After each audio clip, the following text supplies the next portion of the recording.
Intan Rizky Zainab, artis, presenter sekaligus politikus berusia 37 tahun yang mengawali karir sebagai penyanyi cilik dan meluncurkan album berjudul Abang Tukang Sayur tahun 1993 ini pernah ditampar ibu-ibu hamil karena kesal dengan perannya sebagai mertua yang jahat dalam sinetron Berbagi Suami. Perempuan yang menikah dengan Wahyu Indra Utama pada 2012 dan dikaruniai 2 anak ini, sang suami meninggal dunia 2 tahun lalu karena infeksi otak setelah dirawat selama 3 bulan. Sulung dari 2 bersaudara ini mengaku belum mau menikah lagi karena masih trauma kehilangan orang yang dicintai hingga harus ke psikolog dan psikiater. Seperti apa kenangan Intan Rizky Zainab terhadap mendiang suaminya? Dan benarkah anak-anaknya sudah meminta ayah baru? Saksikan kisah selengkapnya hanya di Rumpi No Secret. Kita sudah bersama dengan Intan RJ. Ya, kalau ingat Intan RJ, kita pernah satu profesi ya. Membawa acara infotainment. Tapi dia juga lebih banyaknya di acting ya. Ini ada kompilasi acting kamu sebagai peran antagonis. Kita lihat yang berikut ini. Matanya gimana? Aku takut. Tadi dia sempat baru cerita. Dia bilang katanya waktu apa umroh ya? Iya. Umroh. Bibir pecah-pecah, ya kan? Bibir pecah-pecah dan baru sembuh setelah dia sadar bahwa barangkali itu karena dia suka ngomongin orang pas bawain acara infotainment. Betul. Tapi setelah melihat tayangan itu, aku pikir itu kayaknya gara-gara itu juga.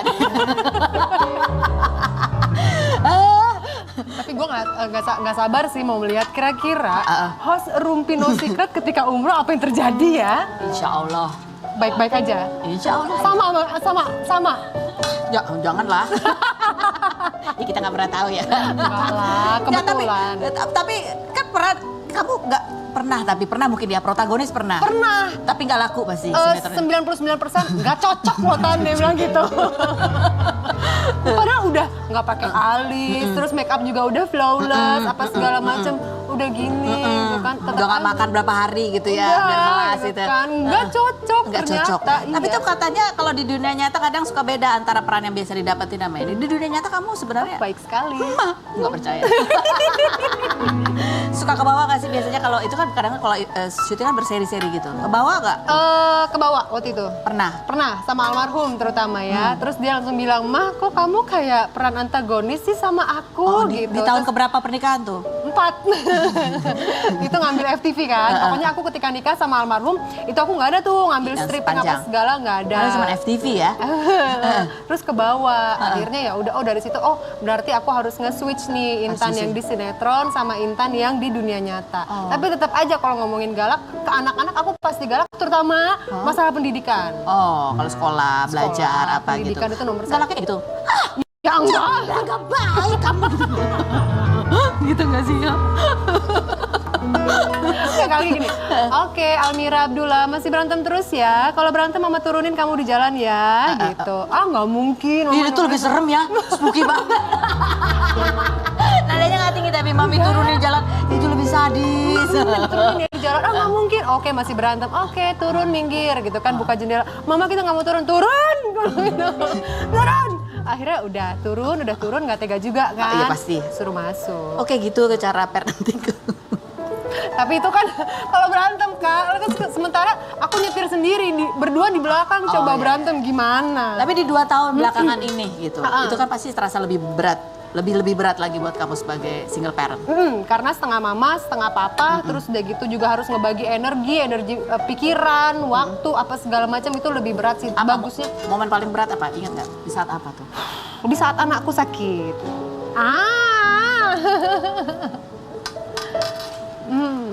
Anak sakit.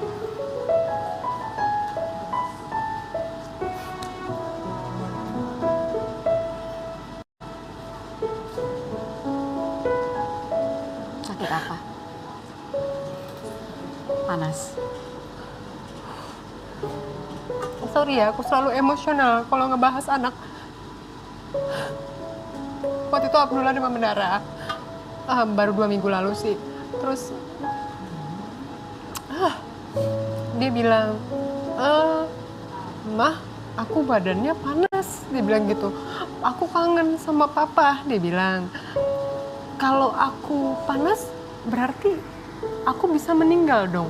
Kalau aku meninggal, aku berarti bisa nyusul papa dong." Terus kayak dia eskul basket gitu.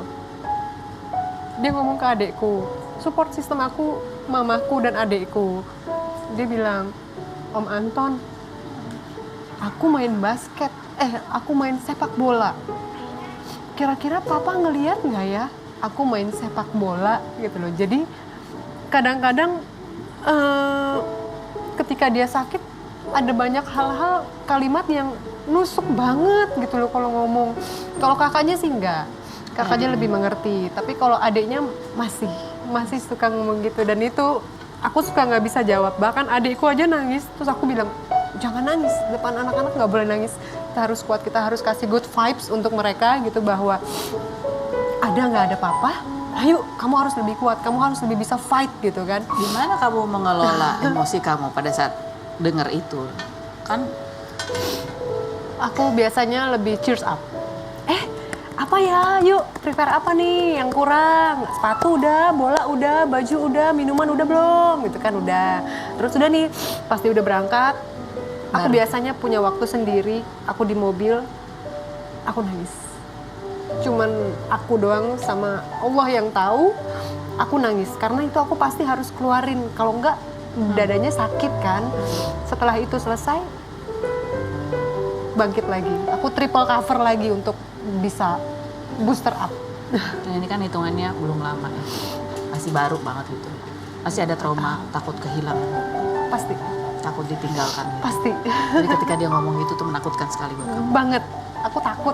Jadi ketika dia demam berdarah, di fase-fase kritisnya, aku kan lagi sibuk sinetron syuting juga kan, stripping juga, terus aku berpartai juga. Bagusnya aku ada waktu untuk bisa nemenin dia di fase-fase kritisnya Abdullah gitu. Jadi bener-bener aku tuh kalau dia malam, aku per 2 jam pasti bangun. Aku bangunin dia. Jadi kayak aku takut jangan keenakan tidur gitu loh. Walaupun sebetulnya dia suhunya normal-normal aja.